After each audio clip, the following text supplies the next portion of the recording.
Syria returns to the center of international attention with a new humanitarian crisis and hundreds of thousands of refugees on the run. Even Pope Francis has returned to ask to pray for the country affected by long years of war. The Catholic institutes of the Gaza Strip welcome about 2,100 students with a paradox. About 90% of them are Muslim. There are only 176 Christian students. Among the priorities, the teaching of the English language. If still today, as 2,000 years ago, the tomb where Jesus resurrected his friend Lazarus is the main attraction of the village, that of Bethany is a largely female story. Until not long ago, Arabic music in the Holy Land was not very well known, even in academic circles. Professor Taysir Elias, head of the music department at Haifa University, was the first to institutionalize Arabic music.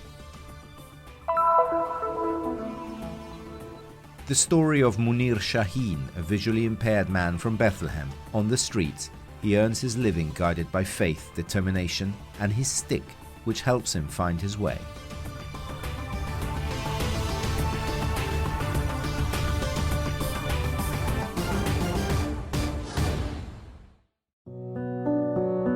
The advance of the government army into northwest Syria has continued in recent weeks. At the center of international attention is the province of Idlib and the western suburbs of Aleppo.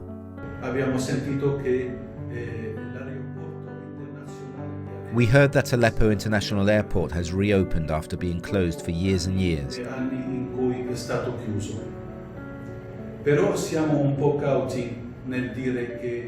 But we are a little cautious in saying that, in the end, the city of Aleppo will have some peace and prosperity. And we are very cautious in announcing that our agony is over.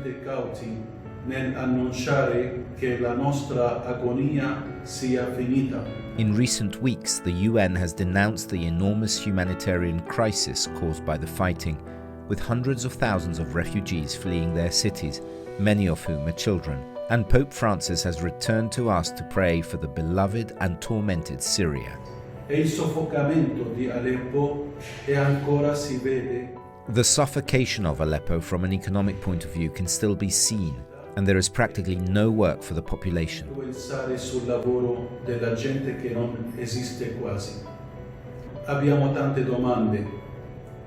We have so many questions. We have already suffered a lot, but this suffering continues for the people who live in the city of Aleppo. The threats of a return to war are still alive, but the Christian community of Aleppo continues to cultivate hope.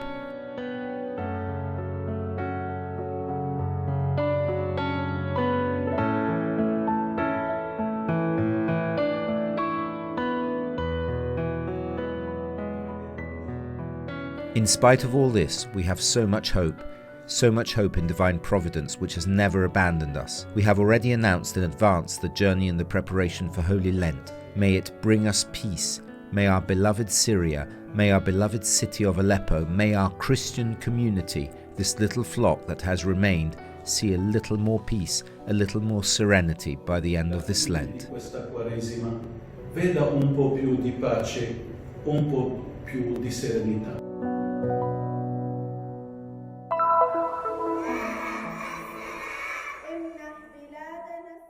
It is from a school path as open as possible that the very small Christian community in Gaza tries to start again. The Catholic institutes, the one run by the Sisters of the Rosary and the two of the Latin Patriarchate of Jerusalem, welcome about 2,100 students from kindergarten to high school. With one paradox, about 90% of them are Muslim. There are only 176 Christian students. Noi abbiamo un rapporto molto bello tra di noi cristiani e musulmani. We have a very beautiful relationship between us, Christians and Muslims, because even though our school is Christian, the majority of our students are Muslim. All of them have the dream of getting out of Gaza, but also the dream of getting to know other cultures. This allows them to keep an open mind. Sapere altre culture così dà il senso di essere open mind. Among the greatest dangers in this land surrounded by an impenetrable frontier we have the danger of closure. For this reason, but also to ensure a future in and out of the Strip, the study of the English language is at the top of the list of priorities.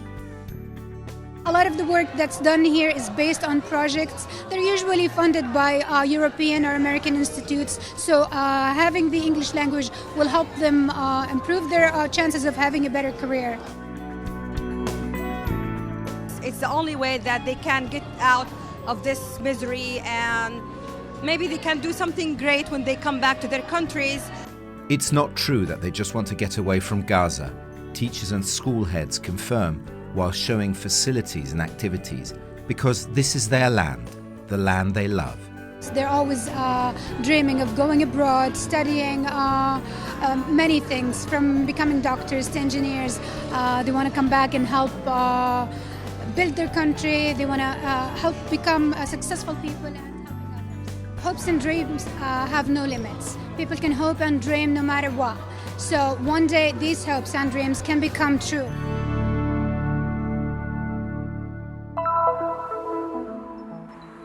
Welcome to Al-Azariya, the Arabic version of the Latin Lazarium.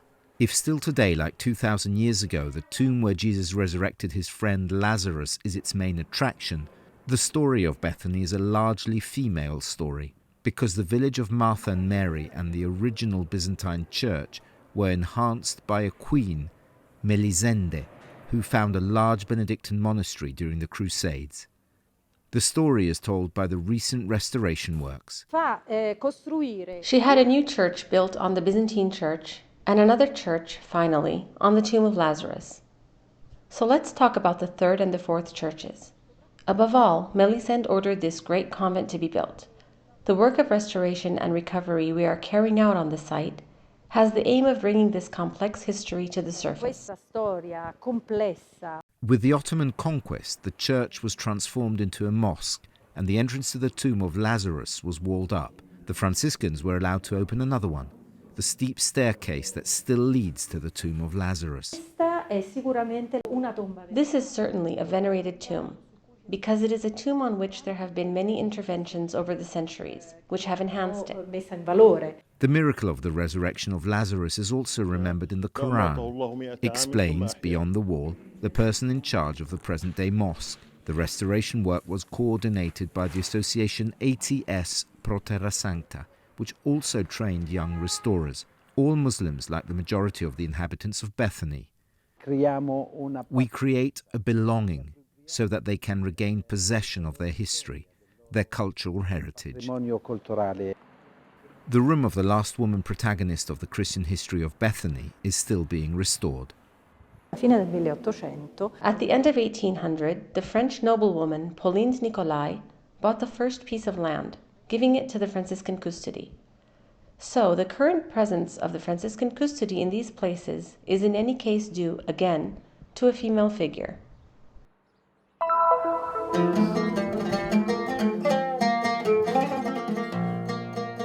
The Holy Land gave birth to an important musician, known not only for his performances with the oud and the violin, but also for being the first to have institutionalized Arabic music. Professor Taysir Elias from Shafa Amr in Galilee is one of the most skilled oud and violin players in the world, and the first Arab to have been awarded the title of music professor in the Holy Land. When the Department of Arabic Music was opened in Jerusalem, no one wanted to deal with it or develop it. Arabic music was in fact considered only wedding music. My goal was therefore to institutionalize, codify and organize Arabic music and make it a kind of music which would be suitable for academic study, both in theory and in practice. A work that has led to a change in Arabic music also from the point of view of quality, so much so that today many people have academic degrees in music, like the artist Serine Elias, who has a master's degree in composition and has produced a special arrangement for the song "They've Been Waiting a Long Time."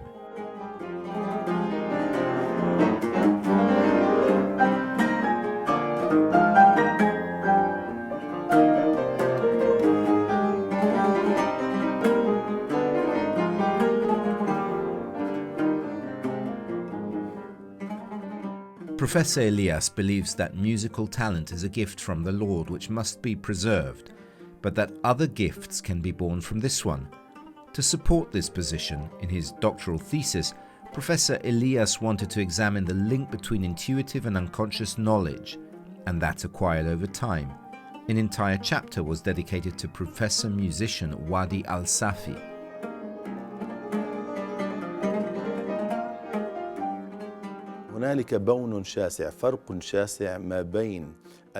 I believe there is a substantial difference between Professor Wadi al-Safi's intuitive and unconscious knowledge and the knowledge he has acquired over time.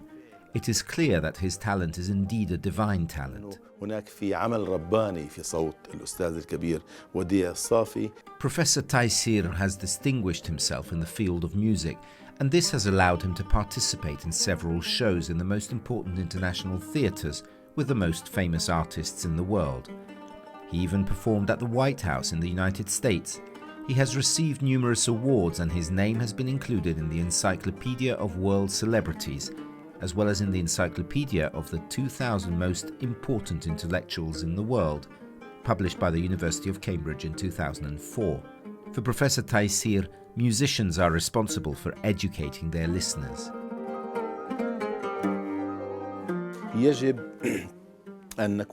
We have to be aware that as artists we have an educational role towards our listeners. We have to help them perfect their ear, getting them used to listen to good music. We must not stop at commercial music under the pretext that the listener wants it. In fact, I really don't think that's what the listener wants. I really don't think that's what the listener wants.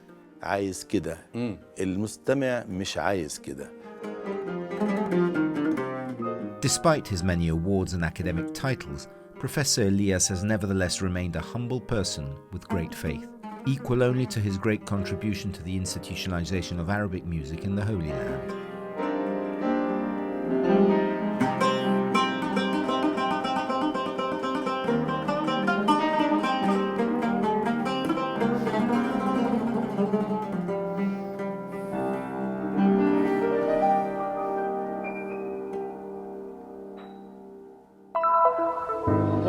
$1, 3 magnet rosary $1. This rosary magnet here $1. $1. أنا صرت بينت الإعاقة معي وأنا عمري 9 سنين. تعلمت صنعة المكانس. I lost my sight when I was 9. I learned how to make brooms, and I always did that for daily expenses. Now I'm a street vendor for tourists. I thank God for my willpower, without which I could not live and meet other people. الحمد لله إني إرادتي قوية. لو ما فيش إرادة قوية بقدرش أعيش ولا أطلع ولا أروح ولا أجي. Life certainly didn't ease Munir Shaheen's face because of the unfortunate events he had to face. He became visually impaired, but he was not discouraged. He took control of his life and began to work hard. Every day he walks the streets of Bethlehem with his cane. It is his guide through the streets of the city which he cannot see. Munir calls tourists and tries to sell them some of the simple objects he always carries with him to earn a living and to support his family. I sell souvenirs and rosaries. God created us in his image. Thank God I have great willpower. I can go and do my work every day and I don't need anything. The majority of the population in Bethlehem lives thanks to tourism, and according to the Palestinian Ministry of Tourism, in 2019 about 3.5 million people visited the city and the Church of the Nativity, with great benefits for the local economy.